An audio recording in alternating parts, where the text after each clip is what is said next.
Nous sommes aujourd'hui avec Monsieur Benoît Arrivé, président de la communauté urbaine de Cherbourg, pour parler du projet Commune Nouvelle. Pouvez-vous nous présenter le projet, s'il vous plaît ? Alors la commune nouvelle, il s'agit de l'union de la communauté urbaine actuelle et des 5 villes qui la composent.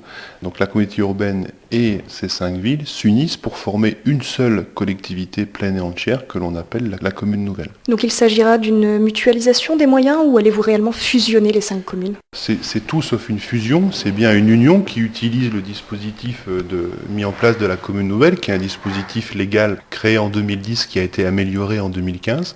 Donc c'est bien une union de nos collectivités pour créer un projet ambitieux au service du développement du territoire, au service du développement du service public, au service des populations. Et c'est surtout un sujet, un projet qui nous permet, en faisant cette union, d'atteindre le seuil de 82 000 habitants, ce qui est intéressant pour le développement du territoire et qui derrière posera l'évolution du Cotentin. Mais cette union constitue un projet au service de la population, au service du territoire, pour affronter les grands enjeux qui sont les nôtres demain et pour permettre à notre territoire de garder la place qui est la sienne dans la Normandie de demain, puisque vous savez qu'au 1er janvier, la Haute et la Basse Normandie auront fusionné au travers de cette réunification à laquelle moi j'ai été tout à fait favorable. Mais le changement de seuil et le changement d'échelle au niveau régional, après avoir vécu les modifications au niveau départemental, nous oblige, et moi je le vois non pas comme une contrainte, mais comme une opportunité, nous aussi à évoluer sur l'échelle de notre territoire, pour demain être en capacité d'avoir un territoire fort, ce qui nous permettra de répondre aux enjeux d'avenir et aux enjeux de demain. Quand la commune nouvelle sera-t-elle mise en place ? Alors la commune nouvelle, nous l'avons présenté, le projet, les maires de l'agglomération et moi-même, il y a maintenant 3 semaines, un mois, et nous avons pris avec force et cœur, et je dirais même courage, ce projet. Nous sommes aujourd'hui dans la phase de concertation, nous allons rencontrer les habitants, les forces vives du territoire pour expliquer ce projet, et cela sera soumis au vote début septembre du Conseil de communauté urbaine et des conseils municipaux le lendemain, et si les conseils vote la délibération et approuve ce projet que nous portons, moi-même et les maires, au-delà de nos clivages et de nos différences politiques. Si les conseils votent ce projet, la commune nouvelle sera officielle au 1er janvier 2016. Quels en seront les avantages au niveau politique, financier pour les 5 communes en question ? Alors d'abord, la capacité à officialiser ce qui existe déjà sur cette agglomération. Il y a des Cherbourgeois, des Tour-la-Villers, des Équeurdre-Villers, des Querquevillers. Mais avant tout, nous sommes tous des habitants de l'agglomération de la communauté urbaine créée en 1971, qui a permis de mutualiser à l'échelle du territoire un certain nombre de sujets, le développement économique, le service d'eau, assainissement, la gestion des déchets, et puis beaucoup d'autres sujets. La commune nouvelle, c'est pas une révolution, c'est une évolution. Il y a d'abord eu les communes toutes seules, et puis en 71, cette communauté urbaine qui a apporté beaucoup sur le territoire. Et bien là, c'est une étape supplémentaire. On va jusqu'au bout du schéma de mutualisation, donc la commune nouvelle, elle va permettre de travailler plus efficacement et surtout plus équitablement à l'échelle de ce nouveau territoire.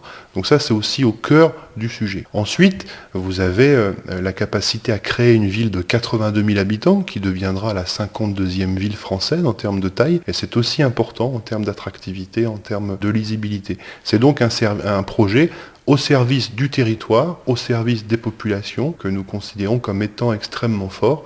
Et c'est surtout un dossier et un sujet qui nous permettra de peser demain dans la Normandie. J'ai cru comprendre qu'une pétition avait été déposée. Pour quelle raison ? Alors effectivement, une pétition a été signée par un peu plus de 2000 habitants demandant l'organisation d'un référendum avant cette décision. Moi, sur ce sujet, nous avons déjà répondu plusieurs fois. Le projet qui est le nôtre respecte la loi, il est donc complètement démocratique. Le référendum est prévu. Si un des conseils vote non début septembre, il y aura un référendum d'organiser, comme le prévoit la loi, sur l'ensemble du territoire. C'est bien donc la population qui, au final, est l'arbitre et le juge si les élus n'arrivent pas à travailler ensemble sur ce projet au service du territoire. Et puis, au-delà de ce que je vous dis, pour approfondir un petit peu, le projet que nous présentons aujourd'hui à la population organise le maintien de la proximité dans les communes déléguées. C'est aussi la force de ce projet, c'est qu'il y a à la fois la création d'une commune nouvelle, mais de communes déléguées qui recevront de la commune nouvelle toutes les compétences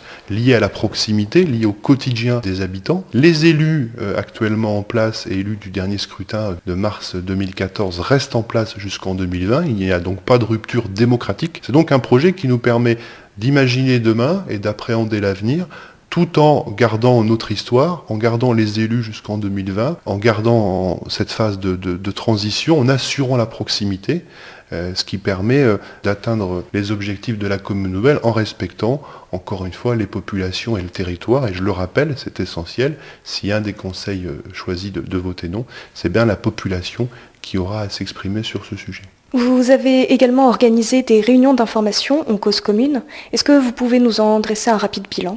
Oui, alors dans le cadre de cette concertation, de ce dialogue avec la population qui est nécessaire à la fois pour présenter notre projet et puis pour recueillir les avis et éventuellement et je dirais même surtout les modifications sur notre projet en termes de charte de gouvernance. La charte de gouvernance étant le document qui définit quelles seront les missions données à la commune nouvelle et celles confiées aux communes déléguées. Nous échangeons tout de suite là-dessus avec la population, et y compris avec le monde économique, puisqu'une réunion aura lieu la semaine prochaine. Plus de 25 réunions sont organisées à l'échelle du territoire, et à chaque fois vous avez bien souvent la présence du président de la communauté urbaine que je suis, mais aussi de tous les maires, au-delà du clivage politique, pour expliquer l'intérêt de ce projet. Nous avons aussi mis en place un site internet avec une masse impressionnante de documents, il faut le dire, des cahiers d'acteurs dans les mairies où la population peut venir donner son avis, peut venir échanger. Et aujourd'hui, pour répondre précisément à votre question, les réunions publiques se passent bien, la population vient avec des questions qui souvent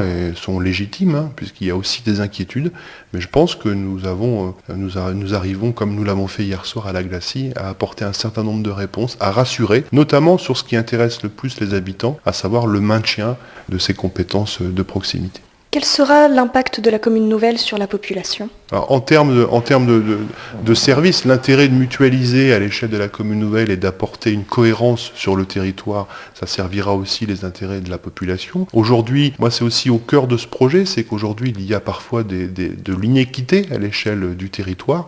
Demain, avec la commune nouvelle, chaque citoyen du territoire aura les mêmes possibilités d'accès aux services publics, et moi j'y vois aussi une force. Donc en mutualisant à l'échelle de ces 90 000 habitants et de ce territoire quand même relativement modeste, on est bien sur un projet du territoire au service du territoire, mais aussi au service de la population sur un certain nombre de sujets qui demain seront mutualisés. On parlait tout à l'heure de l'eau, du développement économique, mais aussi de l'habitat, du développement commercial. Donc sur tous ces sujets, on prend un peu de hauteur et on va harmoniser à l'échelle du territoire nouveau, et je pense que là c'est un vrai plus aussi pour la population. Par contre, au quotidien, la force de notre projet, je le disais à l'instant, c'est de laisser la proximité aux communes déléguées, finalement tout ce qui fait le charme du vivre ensemble et du lien fort qui unit la population et ses élus de proximité. Au quotidien, les communes déléguées vont garder tout ce qui intéresse les habitants, je dirais de la naissance quasiment jusqu'à la mort, la gestion des écoles, le portage des repas à domicile pour les personnes âgées, et puis je pourrais vous faire une longue liste. Ça va rester aux communes déléguées. Donc la proximité va être gérée à ce niveau. Comment voyez-vous l'avenir ? Pour le moment, il y a 5 communes qui s'unissent. Est-ce que d'autres vont rejoindre le projet ? Alors, le projet de commune nouvelle concerne bien la communauté urbaine et les villes qui la composent, puisque c'est un établissement public de coopération intercommunale et ses membres qui décident d'unir collectivement et solidairement leur destin pour affronter demain, comme je vous l'expliquais. Donc ça ne peut pas concerner d'autres communes autour, qui sont aujourd'hui dans une autre intercommunalité. Par contre, il y a un autre projet qui concerne l'évolution du Cotentin. Vous savez qu'aujourd'hui, à l'échelle de ce territoire, également relativement modeste, puisque de Beaumont à 40 ans, c'est 192 000 habitants, comparé avec Caen, 220 000, Rouen, plus de 550 000. Moi, je l'ai dit déjà plusieurs fois publiquement, et j'ai rencontré l'ensemble des présidentes et des présidents de PCI du Cotentin. Je considère que le Cotentin doit évoluer. On ne peut pas garder 11 ou 12 intercommunalités à l'échelle d'un territoire si petit, qui aujourd'hui, le Cotentin n'est pas organisé pour répondre aux grands enjeux. On pourrait parler du développement touristique par exemple, ou du développement économique, des déplacements au sein de ce Cotentin, et les habitants nous font souvent la remarque qu'il est difficile de se déplacer entre Beaumont et 40 ans. Donc ça, c'est des sujets, il y en a beaucoup d'autres sur lesquels le Cotentin doit se positionner, et moi je pense avec force et pugnacité que le Cotentin doit évoluer, Et la solution qui est la mienne, c'est de prendre aussi de la hauteur et d'avoir une intercommunalité sur ce Cotentin, de Beaumont à Carentan, ce qui correspond à notre bassin de vie collectif. Et je crois que notre avenir dans les difficultés qui sont les nôtres aujourd'hui, et on en connaît tous, je crois que notre avenir sur cette agglomération, mais aussi sur ce Cotentin, il doit être collectif et solidaire, et que le temps des querelles de clochers est révolu, que l'on s'en sortira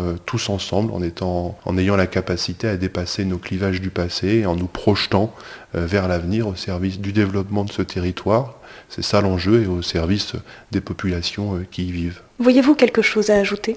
Non, je pense que c'est à la fois bref, mais j'espère assez complet. Mais cette commune nouvelle, derrière le deuxième projet de l'évolution du Cotentin, moi je pense véritablement que c'est une chance à saisir, une chance que l'agglomération et que le Cotentin doivent saisir courageusement, solidairement. Il y aura des difficultés, mais nous serons en capacité de les résoudre tous ensemble avec intelligence. Et je pense que la pire chose à faire pour cette agglomération et pour ce Cotentin serait de choisir le statu quo, parce que tous nos voisins normands, tous nos voisins dans ce pays, eux, continuent à avancer. Et moi, je préfère l'action, le mouvement à l'inaction, parce que on ne peut pas être le seul territoire qui choisit de ne pas bouger. Donc il faut aller vers ces dossiers, sans oublier qui nous sommes, sans oublier d'où l'on vient. Mais cette commune nouvelle est derrière ce petit ou ce grand Cotentin, mais j'espère ce grand Cotentin de Beaumont à Carentan. À mon avis, c'est la solution qui nous permettra de continuer à défendre avec force, avec envie, ce territoire du Cotentin que nous aimons tant.